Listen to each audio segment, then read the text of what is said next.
problema de relacionamento com os judeus. Samaria se tornou, uma época, capital de Israel. E Jerusalém a capital de Judá. Porque o rei da Síria invadiu e tomou Samaria. E Samaria tinha uma mistura de judeu com outros povos. E tinha uma divergência, até na adoração. Um problema sério. E Jesus, na sua viagem, tinha que passar por Samaria. Então a história todos nós conhecemos. Tinha que passar por lá. E se diz a história que eles eram inimigos dos judeus. É interessante que no caminho, Jesus tinha que passar por lá, passa em Samaria e para em um poço, que foi cavado por Jacó. E agora, Jesus para ali, manda os discípulos ir até a cidade para comprar alimento. Nas pregações a gente usa dizer que Jesus mandou eles comprar pão, porque ia atrapalhar o diabo dele com a mulher samaritana. E eu até já preguei sobre isso, que às vezes tem gente que ao invés de ajudar, de cooperar para a pregação da palavra, ele atrapalha, né? E Jesus disse, vai comprar pão. E eles foram até a cidade, Jesus ficou no poço e chega essa mulher. E aqui no capítulo 4, está aberta a sua Bíblia aí? Eu não vou ler ele não, eu vou ler na minha Bíblia aqui. No capítulo 4, nós encontramos o início do discurso. Presta atenção. E quando o Senhor Jesus passa lá por Samaria, ele encontra essa mulher. Ou seja, ele estava parado, esperando que os discípulos voltassem. Nesse inteirinho chega uma mulher com seu cântaro para pegar água. E aqui a história diz que ele pede a mulher de beber. Pede de beber. Ela disse, mas o poço é fundo, você não tem uma vasilha para tirar. Ela começou a criar algumas dificuldades e depois ela disse, mas você é judeu, tem mais esse problema. Como é que o judeu pode pedir de beber uma mulher samaritana, sendo que os judeus não se dão com os samaritanos? Aí é onde que Jesus entra no discurso com ela. Se tu conheceras o dom de Deus, versículo 10, e quem te pede, dá de beber, tu lhe pediria, ele te daria água viva. Olha só, Jesus pede de beber, a mulher coloca dificuldade, poço é fundo, não tem como tirar, depois você é judeu, você não deveria estar falando comigo. E Jesus entra num discurso que chama a atenção dela. Olha, quem está te pedindo água para beber, pode te dar uma água que vai criar em você uma fonte. Olha que assunto interessante.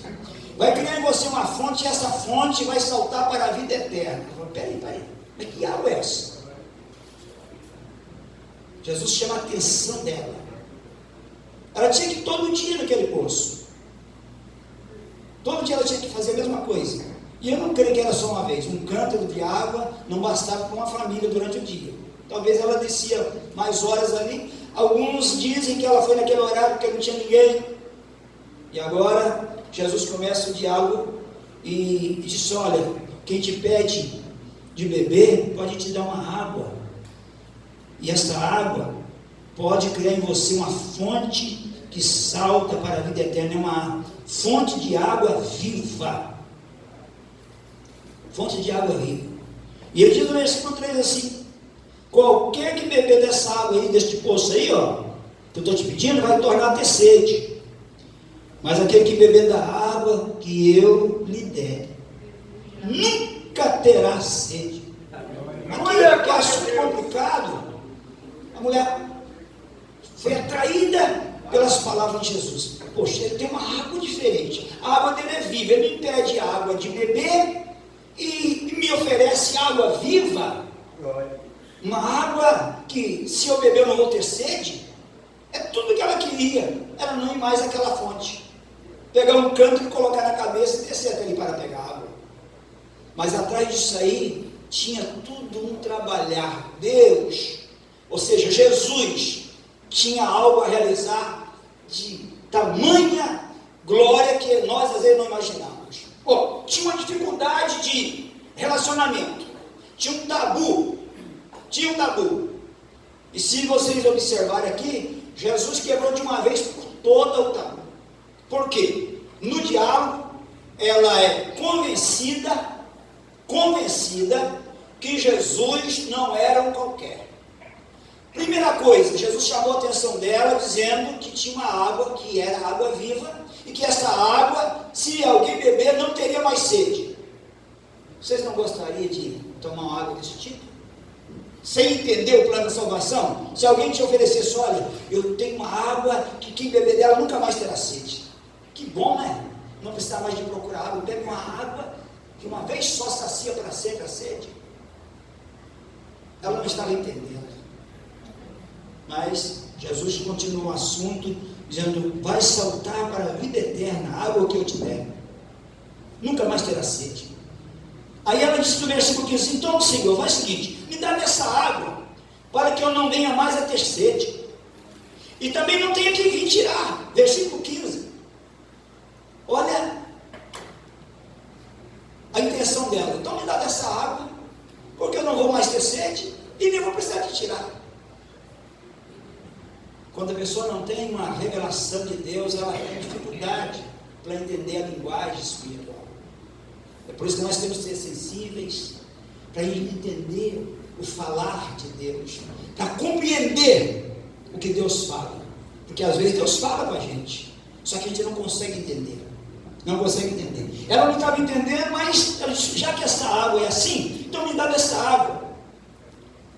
Mas na verdade, Jesus queria ir muito além da água viva para a mulher. Ele queria entrar na vida dela. Ele chamou a atenção dela. Ela pede água a ele, então me dá dessa água. E ele muda o assunto. O que ele tinha que fazer? Vou dar ou não vou dar? Não é isso? Mas ele disse, não, é o seguinte, você quer dar água, dessa água viva, essa água que sacia? Chama o teu marido. Mas mudou de assunto aí.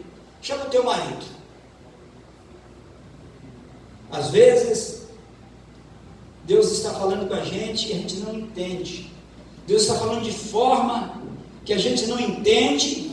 Ele está querendo fazer uma obra grande. Ele está querendo concluir uma obra na nossa vida e a gente não entende. Essa mulher não entendia o plano que Deus tinha na vida dela, naquele poço ali, através de Jesus. Aí disse, chama o teu marido. A essa altura, ele tinha despertado a curiosidade dela. Mas como é que pode uma água que sacia para sempre a sede? Como é que pode beber água uma vez só e nunca mais ter sede? Eu preciso dessa água, eu quero essa água, então me dá. Aí Jesus te chama o teu marido. Aí Jesus começa a entrar no segredo do coração daquela mulher. Aí ele abre uma porta para um diálogo mais profundo com ela. Porque ela até ver, ela achou que era um qualquer. Aí no diálogo, ele disse, chama o teu marido. Ela disse, eu não tenho. Aí ele começa a desvendar o mistério. Tu disseste com verdade, se eu tivesse 5, o que tem agora não é teu. Isso mesmo? Quer dizer, ele já entrou desvendando os mistérios da vida dela, sem conhecer ela, entre aspas, porque na verdade ele conhecia o segredo do coração dela. Agora, ela percebe que ali estava alguém sobrenatural. Mas é possível. Aí no final ele disse, eu sei que você não, eu creio que tu só pode ser um profeta. Porque para revelar o segredo, para ter água viva, para oferecer uma água desse tipo, ela começou a entender, os olhos espirituais dela começou a abrir. Falou, espera aí, tem algo muito mais profundo do que água viva nessa história aqui. Isto aí é um profeta que fala comigo. É um profeta que fala comigo. Manifestou na mulher, ao ouvir aquelas palavras, ela descobriu, no decorrer do diálogo, quem é que falava com ela. A gente vai ver mais à frente, ela, com muita clareza, tu és o Messias.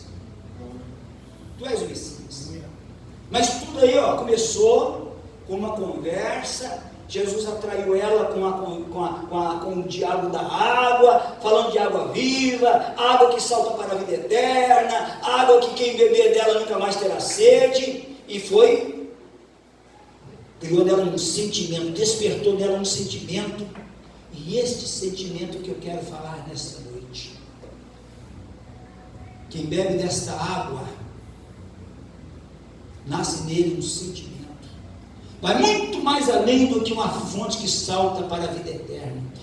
Pode ver aí no discorrer do assunto aí, que agora ela diz: tu és profeta, tu és o Messias. E eu quero saber de uma coisa, presta atenção.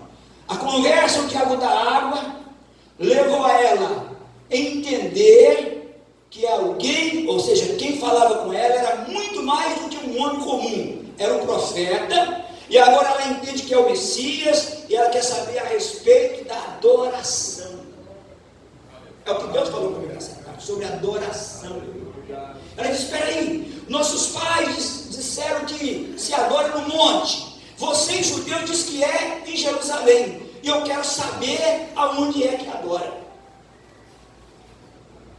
É aqui que Deus vai falar com a gente nessa noite, sobre a adoração verdadeira. Aleluia. Sobre o que é adorar, quem pode adorar, quem deve adorar, como deve adorar. Mas tudo começou com uma água, um assunto sobre água viva. Aleluia. No capítulo 7 de João, versículo 37, vocês se lembram o que está escrito? Não tem aqui não. Se lembra? Jesus disse assim: ó, quem crê em mim, como diz as Escrituras, interior. Isso falava de quê? Do Espírito Santo que havia. Jesus tocou nessa mulher, falando dessa água viva. E esta água era o Espírito que estava ali agindo na mente dela. E ela começou a entender que esta água era uma água diferente, porque é uma água que tira a sede para sempre. Uma água que quem bebe nunca mais precisa beber. Por que não precisa beber? Por quê? Jesus disse para ela: que beber dessa água não precisa beber mais. Por quê? Por quê, irmãos? Por quê, irmãos? Não, é porque nasce uma fonte, ele tem uma fonte dentro dele. Você tem a fonte dentro.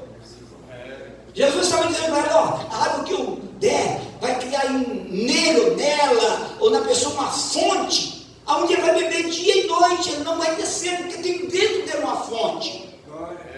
Presta atenção no que eu vou falar. Nós precisamos fazer uma análise. Nós temos sede de Deus? Nós temos sede de Deus. Mas aonde nós vamos saciar? Na fonte. Aonde está a fonte? Dentro de nós.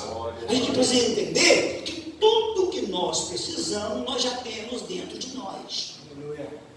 Mas aqui Jesus disse: ó, você está querendo saber aonde adora.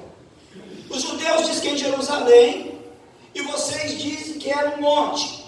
E eu quero te dizer que não é nem no monte e nem em Jerusalém que se adora. Então aonde que adora? Em qualquer lugar. Em qualquer lugar. E disse: ó, em qualquer lugar. Por quê? Quem adora a Ele, adora em espírito e em verdade. A verdadeira adoração que nós precisamos entender nessa noite. Qual é? Como é a verdadeira adoração? Às vezes, irmãos, nós vemos a casa de Deus, cultuamos, cantamos, ouvimos a palavra de Deus, e nós achamos que estamos adorando. E não estamos adorando. Nós não fazemos mais do que um culto normal, rotineiro, habitual. Canta 3 hinos, ora, dou contato com os grupos, prega a palavra e vai embora. Adoração é muito mais que isso. Muito mais que isso. Os judeus faziam isso todo ano em Jerusalém. Faziam uma festa. Tinha 3 grandes festas. Não passava de uma festividade. Não passava de uma festividade. Aleluia. Por isso que ele diz: ó, quem crê em mim, como diz a Escritura, rios fluirão do seu interior. Quando é que ele disse isso? Numa festa. Por que ele disse isso? Porque os festejantes estavam alegres, mas a alegria não era pura. não era verdadeira. Eles estavam longe da verdadeira adoração. Eles estavam ali festejando.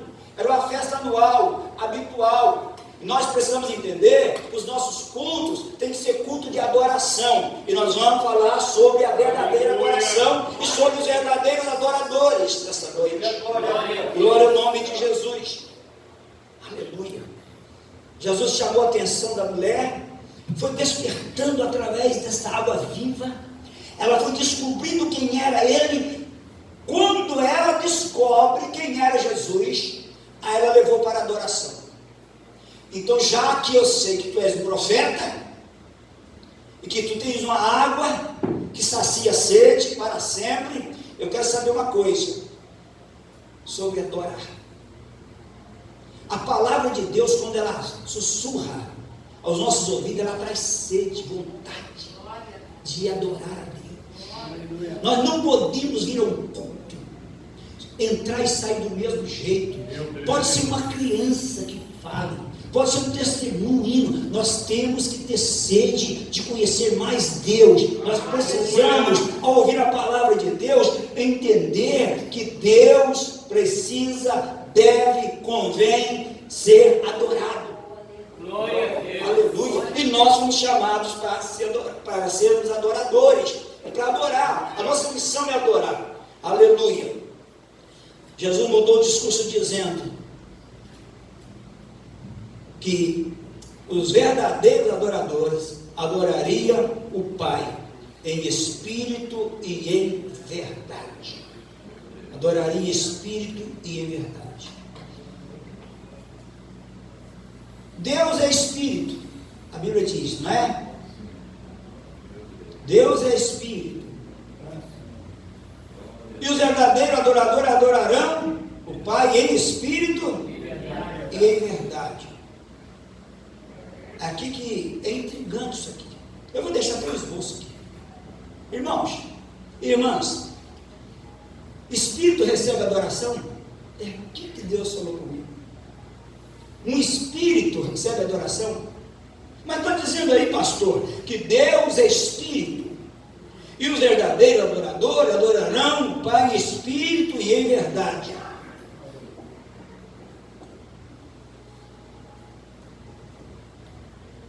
Que eu entendi de uma maneira muito clara nessa tarde, que muitos cultos hoje não tem mais a manifestação de Deus como antes, porque a adoração não é como antes.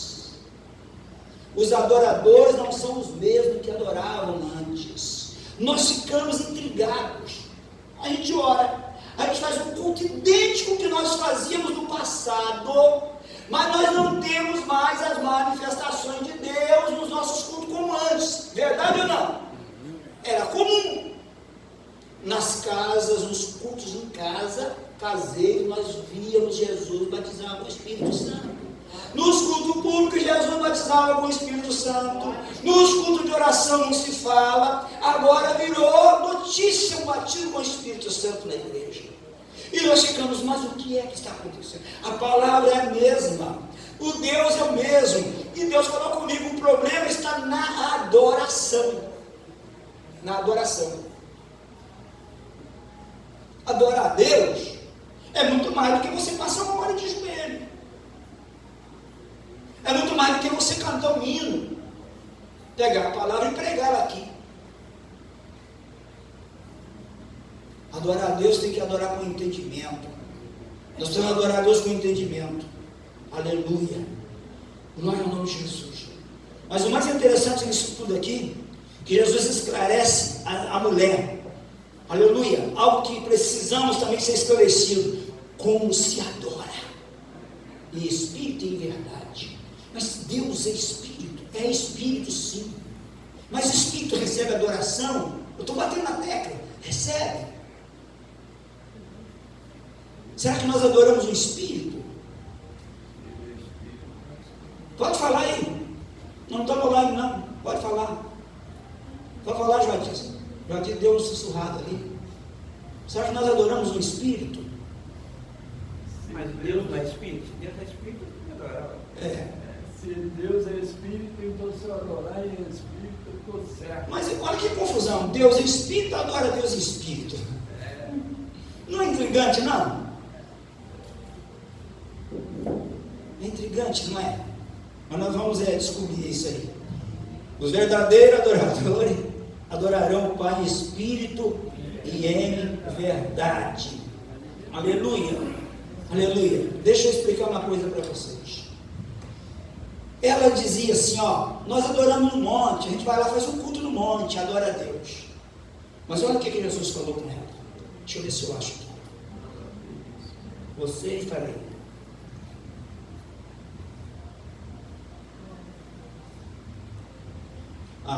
Mulher, crede bem que a hora vem, que nem neste monte, nem em Jerusalém adorareis o Pai.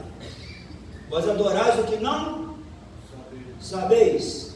Nós adoramos o que sabemos, porque a salvação vem dos judeus.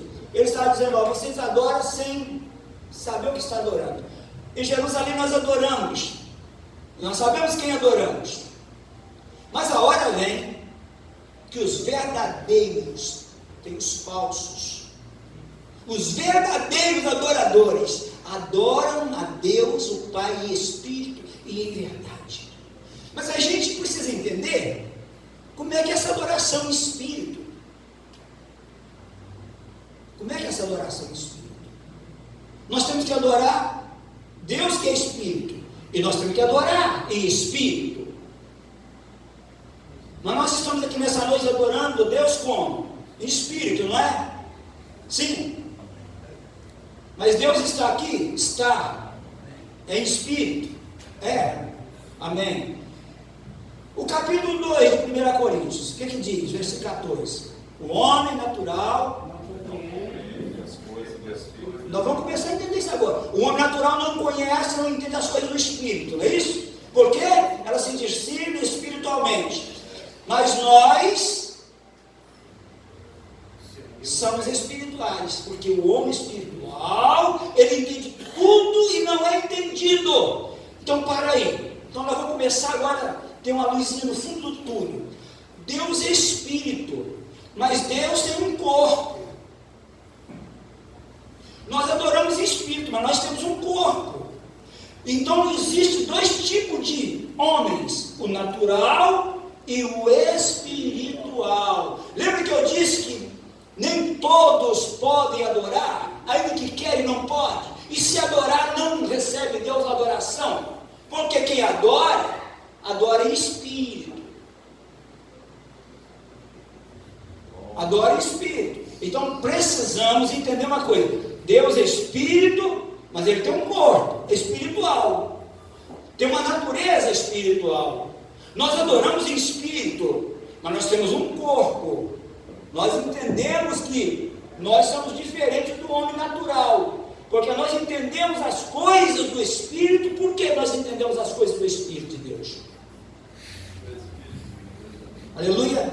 Gálatas capítulo 5, vamos lá. Versículo 16, 18, 25. Coloca ali, pastor, nós vamos ler junto ali no quadro. Está lá? Digo, porém, andai. Não cumprirei a consciência da carne. O próximo, 18.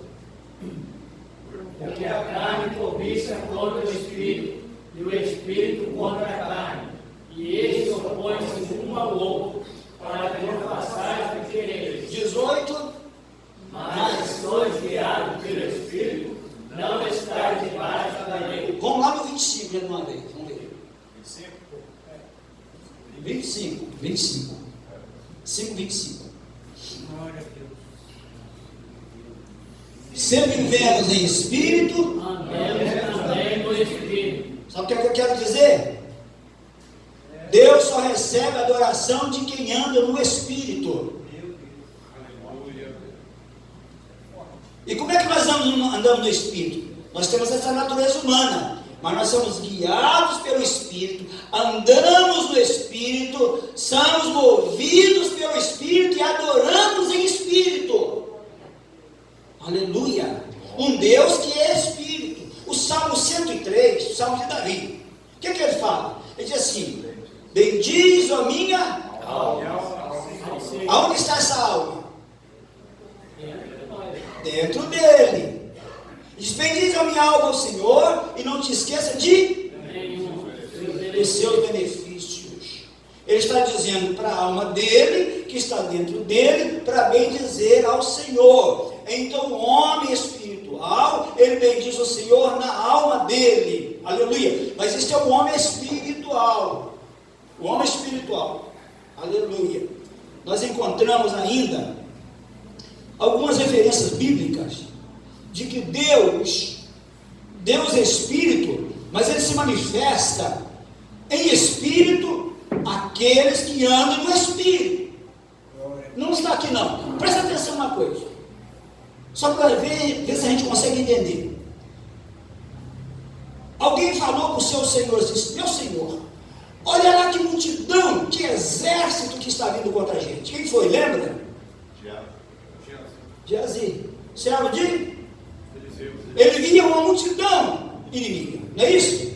O que aconteceu? Eliseu fez o quê?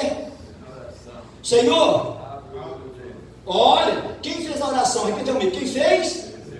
Eliseu andava no espírito, era um profeta, vivia em comunhão, e disse: Senhor, abre os olhos do moço aí. E o que aconteceu? Abriu. Então quem adora tem que ter visão de Deus. Adorar a Deus em espírito é só para quem anda no espírito, para quem tem visão do espírito, quem tem olhos espirituais.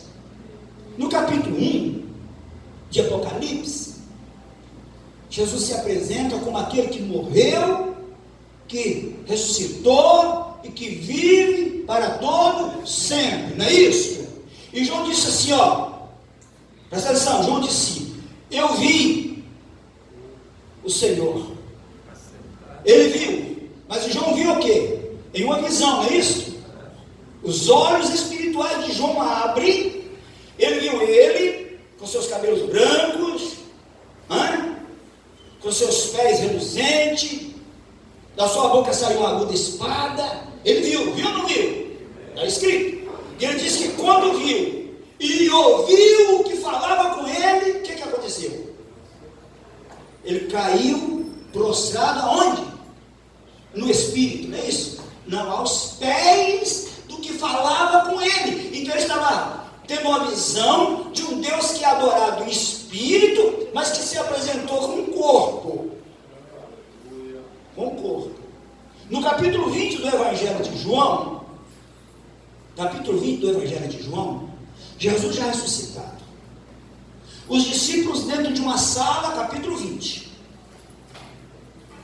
Dentro de uma sala, com medo dos judeus, da perseguição, Jesus entra. Olha para mim aqui. Ele entra dentro da sala. Ele diz assim: Pai seja convosco.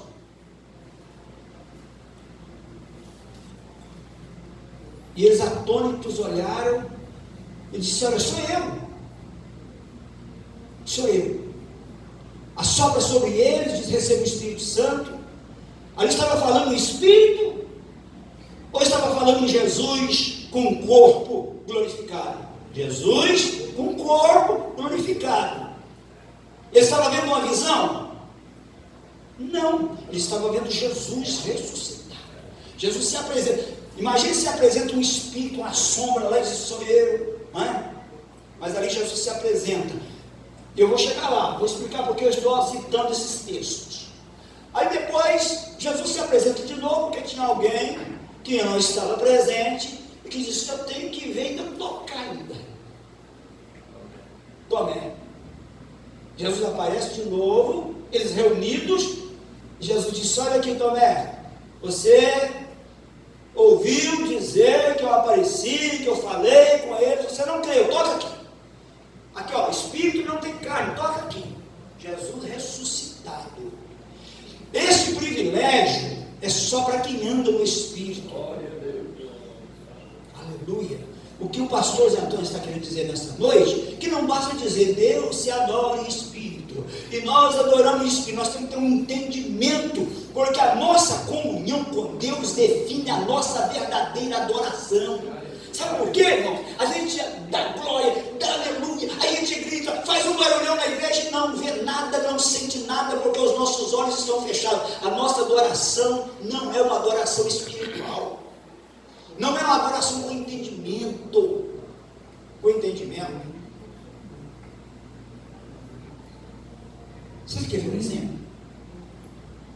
Você vê um grupo canta, está todo mundo ali ouvindo, sai um aleluia lá, outro lá. Aí vem uma irmã, ou irmãozinho desafinado, e canta um hino normal, até meio desentoado. E o povo começa a dar glória a Deus, daqui a pouco tem um falando língua estranha aqui, outro fala língua estranha de lá, e Deus manifesta a glória dele. Como é que você vai entender isso? E eu já vi até questionamento. O povo aí é fanático, porque o grupo de louvor cantou tão bem, preparamos tudo e ninguém dava glória. Aí o irmão cantou desafinado lá, a igreja deu glória. É porque aquela adoração ali foi adoração em espírito e em verdade. Aleluia! Foi uma adoração espiritual. Aleluia, de alguém espiritual. Nós precisamos oferecer a Deus uma adoração espiritual. E o que Deus falou comigo é que nós precisamos buscar um relacionamento. Eu estou falando muito sobre isso, relacionamento com Deus, para que tenhamos confirmação do nosso culto de adoração a Deus. Jesus estava dizendo para a mulher, já que você se despertou querendo água viva, beber de uma água para não ter mais sede, já que você descobriu que eu sou profeta, que eu sou até o Messias, agora você quer saber sobre adoração? Então não é nem no monte, nem em Jerusalém, porque quem me adora, adora com entendimento, com visão, tem que ter comunhão, tem que andar em espírito, não basta vir a Jerusalém anualmente, não basta vir semanalmente na igreja, não basta cantar, tem que vir com o espírito ligado, em comunhão com Deus. Aleluia! Vocês já tiveram alguma experiência sobre aquela oração que você joelha e está orando, e daí a pouco lágrimas aparecem, a língua aparece, você fala em línguas, ninguém sentiu nada, mas você sentiu. Parece que você é um peixe fora d'água, parece que você está fora de sintonia. Mas não é porque a sua adoração é uma adoração pura, verdadeira, em espírito e em verdade. Você está adorando um Deus que é espírito, mas você não está adorando um espírito, você está adorando um Deus que é espiritual, e você é espiritual. O espiritual adora um Deus espírito. Aleluia! Aí você adora e Deus manifesta ali na sua cadeira onde você está, e os outros continuam secos ao seu redor. Aleluia! Glória a Deus. Agora, quando a adoração é conjunta, coletiva, verdadeira, aí o Deus Todo-Poderoso enche a casa. Aleluia. Ele diz assim, lá em Apocalipse, ele explicou assim, eu tenho as 7 estrelas na palma da mão, ando, espírito não anda, espírito move. Ele disse, eu ando no meio dos 7 castiçais de ouro. Aleluia! Aleluia! O nosso Deus tem boca, o nosso Deus tem pé, o nosso Deus tem mão, o nosso Deus tem ouvido, o nosso Deus tem olho, o nosso Deus é completo, o nosso Deus tem um corpo, ele não é um espírito vagando, uma força, não, ele é um Deus, aleluia, que se manifesta, aleluia, ele mostra a sua glória àqueles que andam em comunhão com ele. Glória a Deus. Vocês não acham que ele queria falar com aquela multidão ali no deserto? Claro! Só que ele não podia. Por que ele fala só com um homem? Por que ele falou só com Moisés? Por que só Moisés viu a glória dele? Por que ele mostra só para alguns a glória dele? Não, ele mostra para quem quer adorar, para quem quer conhecer ele. Aleluia! É importante a nossa vida de intimidade com Deus, adorar a Deus, o nosso culto racional, com entendimento. Você tem que chegar aqui, você tem que entender que você não está adorando um espírito vagante que anda, você está adorando um Deus que é espírito, mas que ele anda, que ele ouve, que ele vê, que ele observa. Aleluia! E você tem que estar no espírito. Nós vemos lá em Gálatas, se está no Espírito, ande no Espírito, adora no Espírito. Aleluia! E fazendo isso, nós teremos grandes manifestações de Deus. É por isso que nós estamos vivendo uma escassez, por causa da adoração não é verdadeira. Os verdadeiros adoradores não adoram só nas terças, na quinta e no domingo. Ele adora de segunda a segunda, em casa, na rua, no trabalho, em casa, onde quer que ele esteja, adora. Aleluia! Eu tive um assunto com Deus há pouco tempo. Tem um costume, agora eu parei esses dias, levanto, quem já foi na minha casa, o Deus já foi, alguns irmãos, estão avarando em volta, eu fico andando em volta daquela casa e orando, de noite, silêncio, tranquilo, né? Só vem um bichinho que grita assim, mãe, eu vou, mesmo, e eu vou andando e vou falando com Deus. Irmãos, por favor, não me entenda como aí a presença de Deus vem, eu começo a chorar, quero a presença de Deus, eu falo em mim, sozinho nas caladas da noite. Aí depois eu venho aqui, eu oro, os irmãos oram, não sinto nada. Aí eu volto meio injuriado. Eu falo, que negócio é esse? Eu vou na casa de oração, vou adorar coletivamente, não consigo sentir o que